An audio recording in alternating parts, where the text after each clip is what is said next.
Hello, third graders. Welcome to another Read Aloud Corner with Miss Laura. I hope you're having a wonderful learning day. Today we are reading a very special book. It is called A Chair for My Mother by Farrah B. Williams.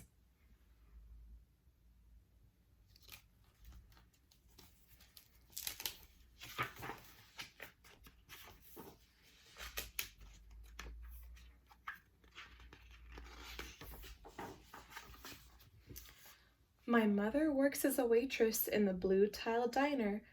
After school sometimes I go to meet her there. Then her boss, Josephine, gives me a job too. I wash the salts and peppers and fill the ketchups. One time I peeled all the onions for the onion soup. When I finish, Josephine says, "Good work, honey," and pays me. And every time I put half of my money into the jar.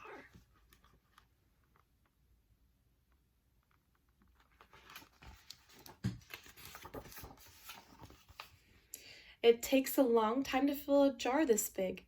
Every day when my mother comes home from work, I take down the jar. My mama empties all her change from tips out of her purse for me to count. Then we put all of the coins into the jar. Sometimes my mama is laughing when she comes home from work. Sometimes she's so tired, she falls asleep while I count the money out into piles. Some days she has lots of tips. Some days she has only a little. Then she looks worried. But each evening, every single shiny coin goes into the jar.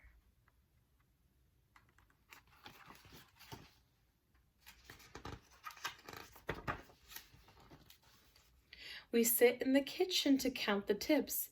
Usually Grandma sits with us too. While we count, she likes to hum. Often she has money in her old leather wallet for us. Whenever she gets a good bargain on tomatoes or bananas or something she buys, she puts by the savings and they go into the jar.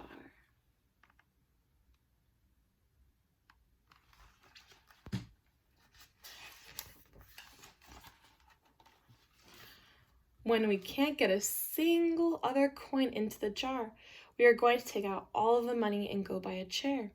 Yes, a chair. A wonderful, beautiful, fat, soft armchair. We will get one covered in velvet with roses all over it. We are going to get the best chair in the whole world. That is because our old chair is burned up. There was a big fire in our other house. All our chairs burned. So did our sofa, and so did everything else. That wasn't such a long time ago.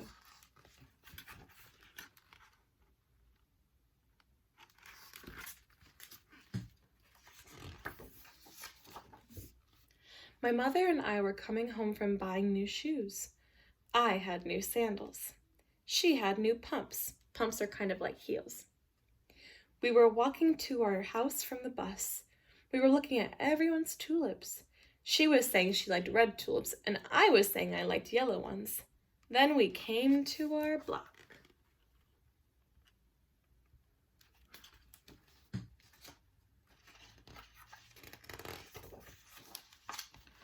Right outside our house stood two big fire engines. I could see lots of smoke. Tall orange flames came out of the roof. All the neighbors stood in a bunch across the street. Mama grabbed my hand and we ran. My Uncle Sandy saw us and ran to us. Mama yelled, "Where's Mother?" I yelled, "Where's my grandma?" My Aunt Ida waved and shouted, "She's here, she's here. She's okay, don't worry." Grandma was all right. Our cat was safe too, though it took a while to find her. But everything else in our whole house was spoiled.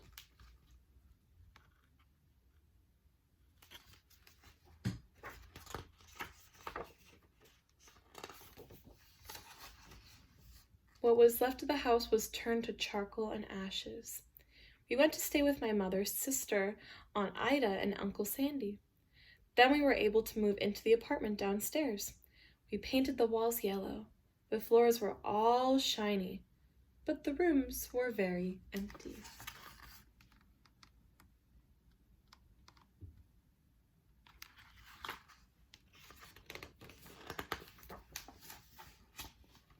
The first day we moved in, the neighbors brought pizza and cake and ice cream, and they brought a lot of other things too. The family across the street brought a table and 3 kitchen chairs. The very old man next door gave us a bed from when his children were little. My other grandpa brought us his beautiful rug. My mother's other sister, Sally, had made us red and white curtains. Mama's boss, Josephine, brought pots and pans, silverware and dishes. My cousin brought me her own stuffed bear. Everyone clapped when my grandmama made a speech. "You are all the kindest people," she said, "and we thank you very, very much. It's lucky we're young and can start all over." Have the whole community coming in to help them.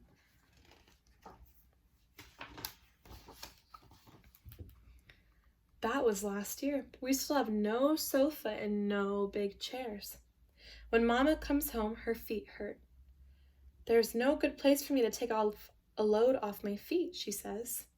When Grandma wants to sit back and hum and cut up potatoes, she has to get as comfortable as she can on a hard kitchen chair. So that is how come Mama brought home the biggest jar she could find at the diner, and all the coins started to go into the jar. Now the jar is too heavy for me to lift down. Uncle Sandy gave me a quarter. He had to boost me up so I could put it in. Look how full that jar is getting. Have you ever put any coins into your own jar? Or maybe a piggy bank or something else? After supper, Mama and Grandma and I stood in front of the jar. "Well, I never would have believed it, but I guess it's full," Mama said. My mother brought home little paper wrappers for the nickels and dimes and the quarters. I counted them all out and wrapped them all up. On my Mother's Day off, we took all the coins to the bank. The bank exchanged them for $10 bills. Then we took the bus downtown to shop for our chair.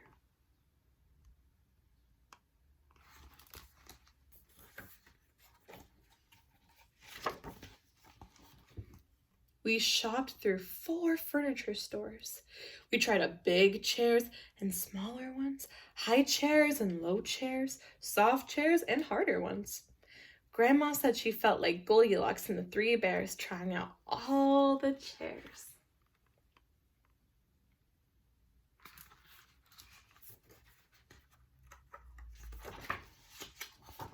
Finally, we found the chair we were all dreaming of, and the money in the jar was enough to pay for it. We called Aunt Ida and Uncle Sandy. They came right down in a pickup truck to drive the chair home for us. They knew we couldn't wait for it to be delivered.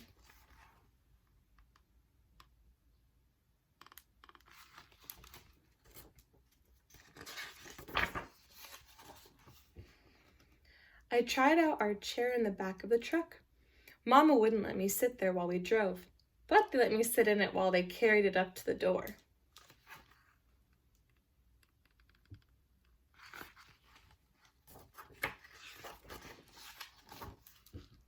We set the chair right beside the window with the red and white curtains. Grandma and Mama and I sat in it while Aunt Ida took our picture. Now Grandma sits in it and talks to people going by in the daytime. Mama sits down and watches the news on TV when she comes home from her job.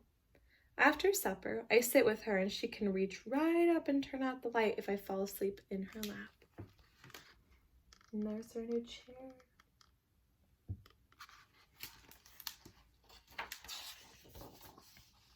And there they are.